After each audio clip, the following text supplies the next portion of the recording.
In the autumn of 1876, the residents of Stonebridge Hollow, New Hampshire, began to notice something impossible about their town's clock tower. Every hour on the hour, the ancient mechanism would chime a different melody, never the same tune twice. For months, townspeople kept careful records, comparing notes, marking patterns that never emerged. The clock that had faithfully served their community for 37 years had somehow begun composing an endless symphony of unique melodies, each one heard only once, before vanishing forever into the crisp mountain air. Before we uncover the haunting truth behind Stonebridge Hollow's musical mystery. If you're fascinated by historical mysteries that blur the line between reality and the impossible, make sure to subscribe to Dark Heritage Files and hit that notification bell. We uncover stories that most channels won't dare to tell, mysteries buried in dusty archives and forgotten testimonies. While you're here, give this video a like to help us reach more mystery enthusiasts, and let us know in the comments what city and country you're listening from. We love hearing from our global community of dark history seekers. Now, let's step back into the gas-lit streets of 1876 New Hampshire, where this peculiar tale began to unfold.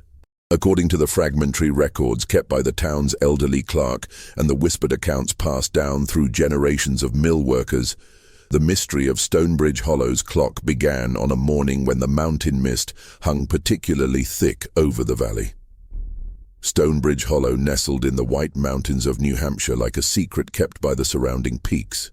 In 1876, the town housed barely 800 souls, most of them mill workers, craftsmen, and their families who had traveled from distant shores seeking the promise of steady work in America's growing textile industry. The Merrimack River's tributary carved through the valley's heart, providing the water power that drove the 3 cotton mills that formed the economic backbone of this isolated community. The town's crown jewel stood at the center of the small commercial district, a modest brick clock tower that rose 43 feet above Main Street. Built in 1839 by a consortium of mill owners, the tower had served as both timekeeper and gathering point for the community's social life. Its bronze bell, cast in Boston, had marked births, deaths, celebrations and sorrows with unfailing precision for nearly 4 decades. The surrounding buildings reflected the practical needs of a working community. Henley's General Store with its wide front porch where men gathered to discuss mill conditions and local politics. Murphy's Tavern, where Irish and German workers shared tables despite lingering old-world tensions. And the modest, white-steepled Methodist church where most of the Protestant families worshipped each Sunday. Scattered among these establishments were the boarding houses that sheltered single men and newly arrived families, their windows glowing yellow with lamplight during the long winter evenings. Friedrich Weber had arrived in Stonebridge Hollow in September of 1876, carrying with him the precision instruments of his trade and a reputation for solving mechanical puzzles that had baffled other craftsmen. Born in the Black Forest region of Germany, Friedrich had apprenticed under master clockmakers in Stuttgart before the economic disruptions of the 1870s convinced him to seek opportunities in America. At 34, he possessed the methodical patience of his profession and an almost supernatural ability to diagnose problems in complex mechanisms by sound alone. The town's previous clockmaker, an elderly Yankee named Josiah Thorne, had maintained the tower clock for 26 years until his death the previous spring. For months, the mechanism had run without professional attention, gradually developing the peculiar behavior that would soon consume Friedrich's every waking thought.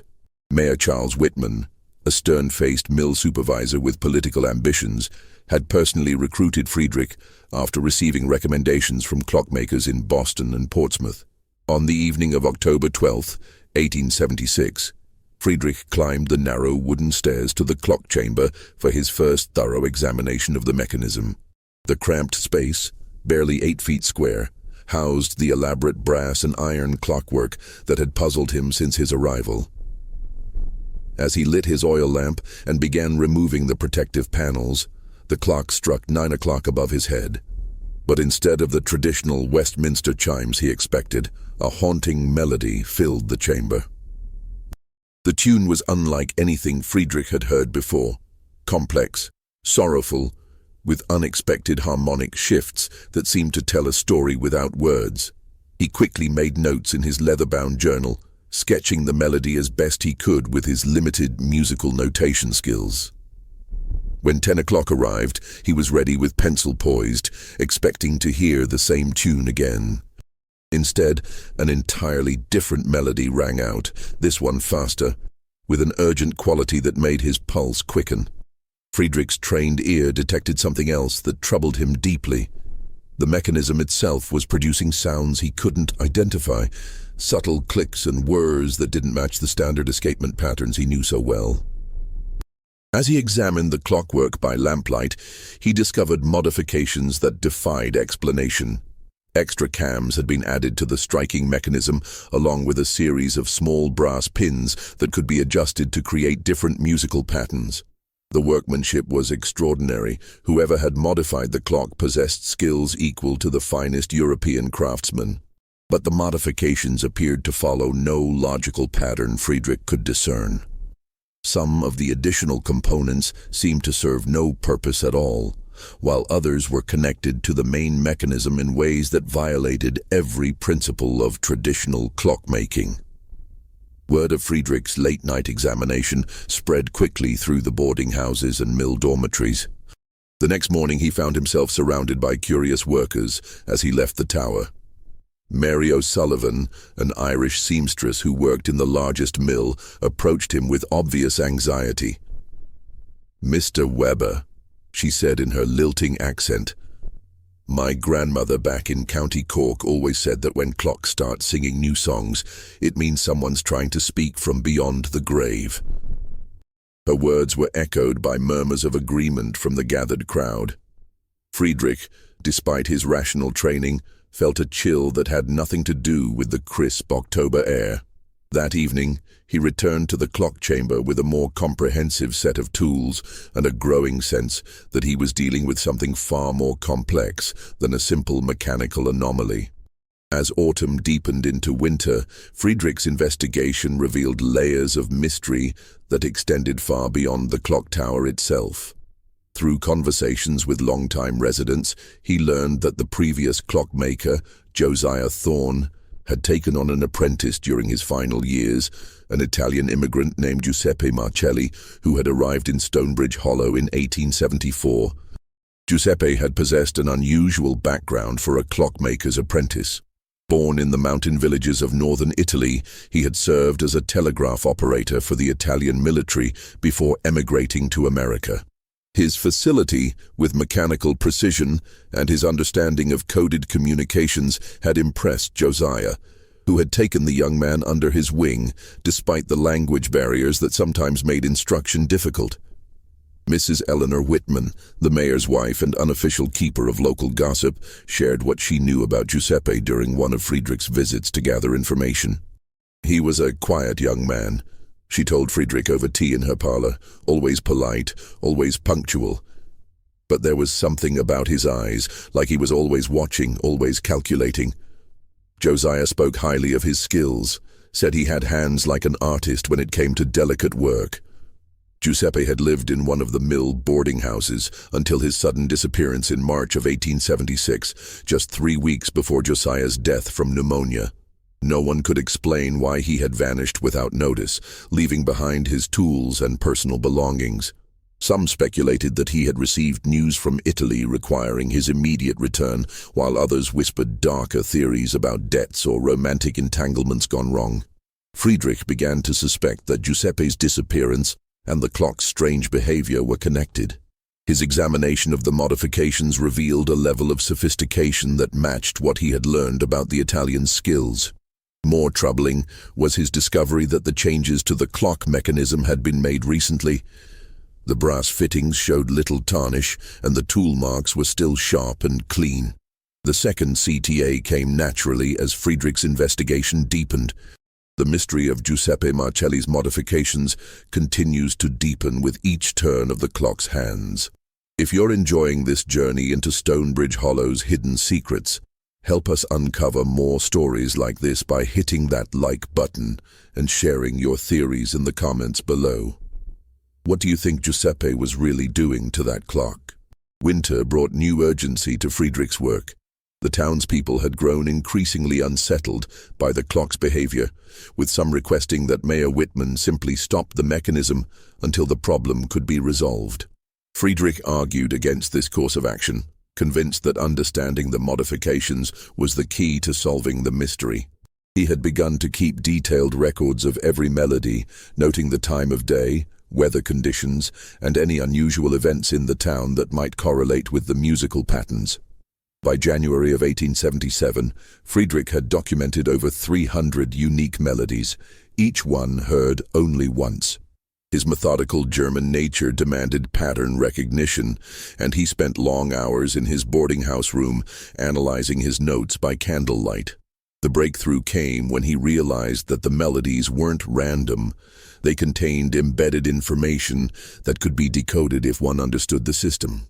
The revelation struck him during a bitter cold snap when the mills had temporarily reduced operations due to frozen water lines.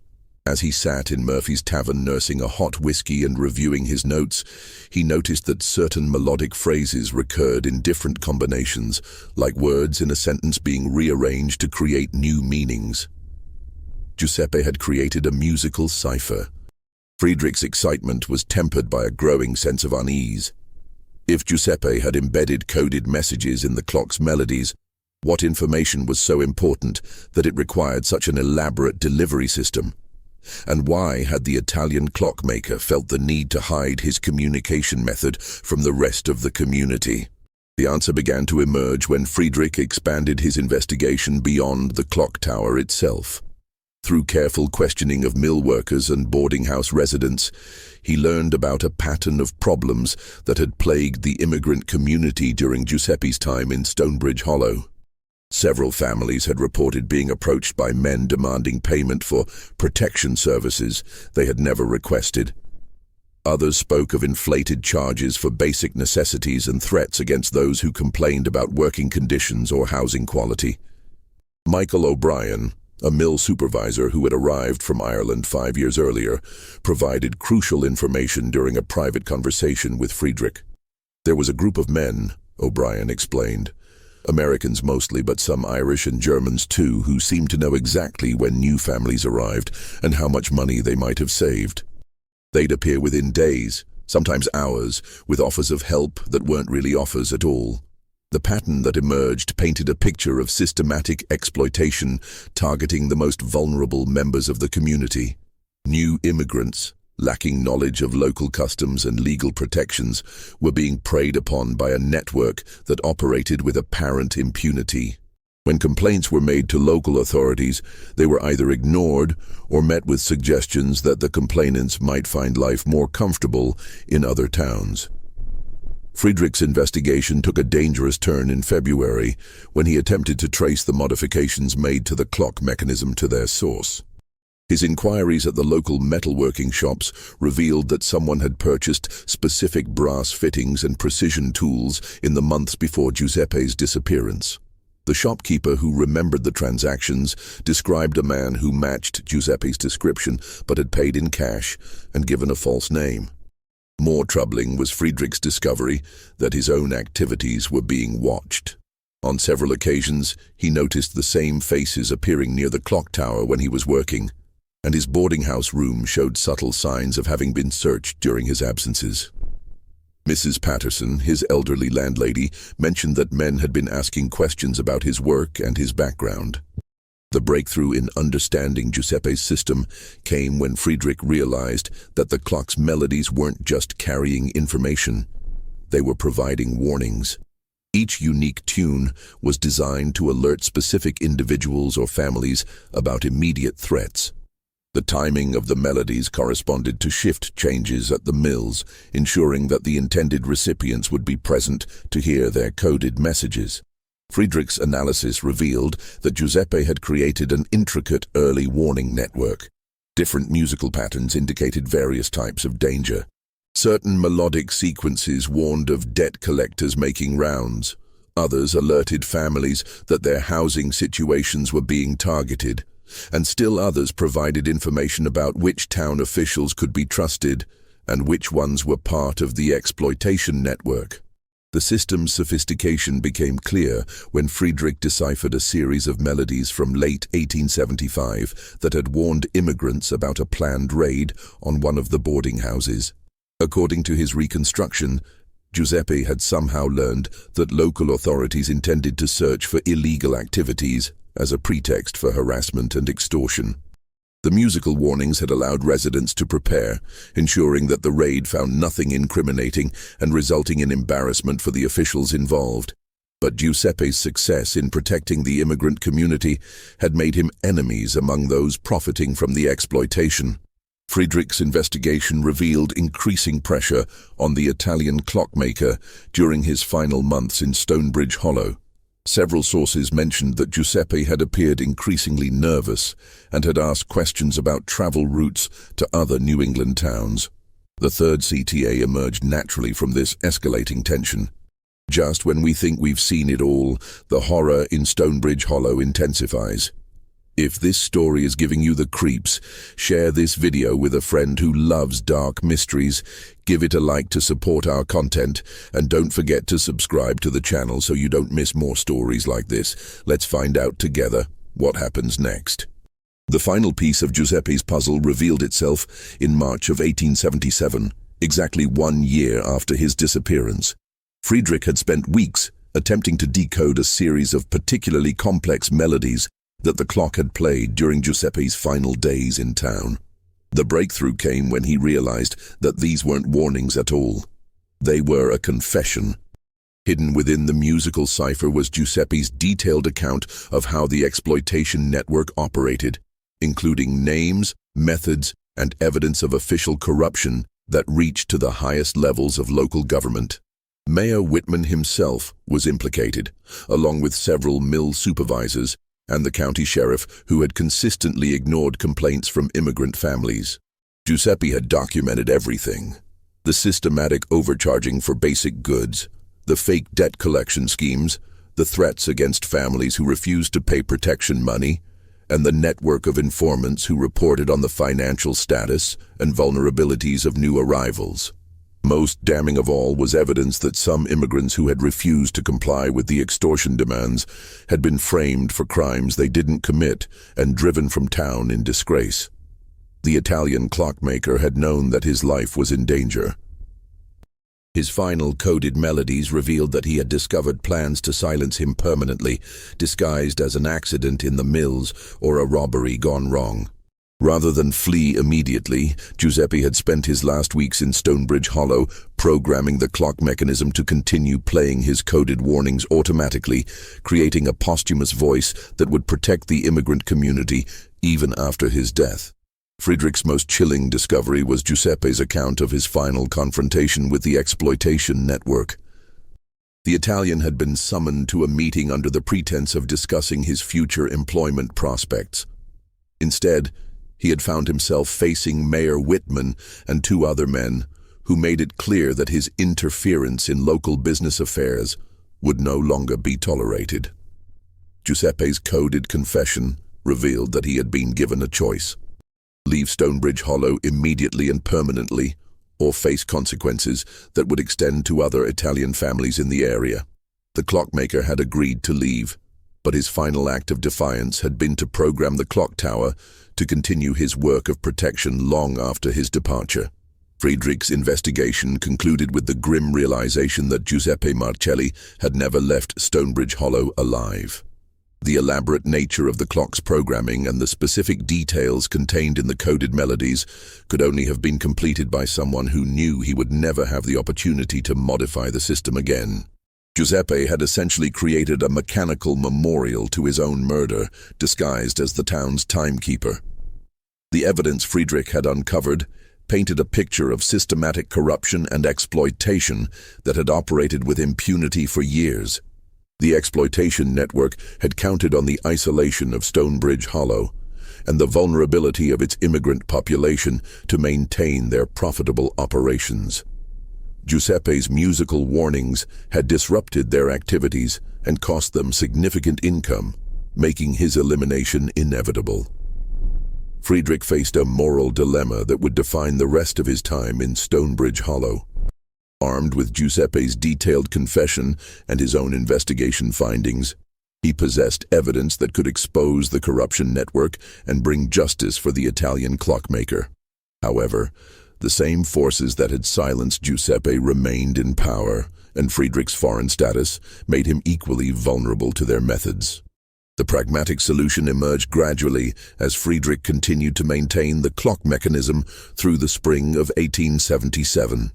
Rather than attempting to expose the conspiracy directly, he chose to preserve Giuseppe's legacy by ensuring that the musical warning system continued to operate effectively. He made subtle adjustments to the mechanism that enhanced its reliability while appearing to be routine maintenance. More importantly, Friedrich began teaching selected members of the immigrant community how to interpret Giuseppe's musical cipher. Working in small groups and maintaining absolute secrecy, he passed on the knowledge that would allow Giuseppe's warnings to continue protecting future generations of vulnerable families. The system became a form of underground resistance, operating beneath the notice of those who believed they had silenced their opposition forever. Friedrich's final CTA reflected the lasting impact of the mystery. This mystery shows us that sometimes the most powerful resistance comes not from direct confrontation, but from quiet persistence and community solidarity. What do you think about Giuseppe's sacrifice and Friedrich's decision to preserve his legacy? Do you think everything was revealed, or are there still secrets hidden in Stonebridge Hollow? Leave your comment below. If you enjoyed this story and want more historical mysteries that reveal the hidden struggles of ordinary people, subscribe, activate the bell, and share with someone who appreciates tales of courage in the face of injustice. See you in the next video. The clock tower of Stonebridge Hollow continued to mark the hours with its unique melodies well into the 1880s, when industrial changes finally led to the closure of the mills and the dispersal of the community. By then, Giuseppe's musical cipher had protected dozens of families from exploitation and had inspired similar protective networks in other New England mill towns. Friedrich Weber remained in Stonebridge Hollow for 3 more years, serving as the guardian of Giuseppe's legacy and the protector of a secret that would have died with its creator if not for the methodical persistence of a German clockmaker who understood that some mysteries are meant to be preserved rather than solved. The recurring melodies that never repeated became a symbol of resistance that outlasted those who had tried to silence them, proving that truth, like time itself, has a way of marking its passage regardless of those who would prefer it remain hidden. The clock that never struck twice had become the voice that would never be silenced, carrying Giuseppe Marcelli's warning across the years and ensuring that his sacrifice would continue to protect the vulnerable long after his killers had been forgotten by history.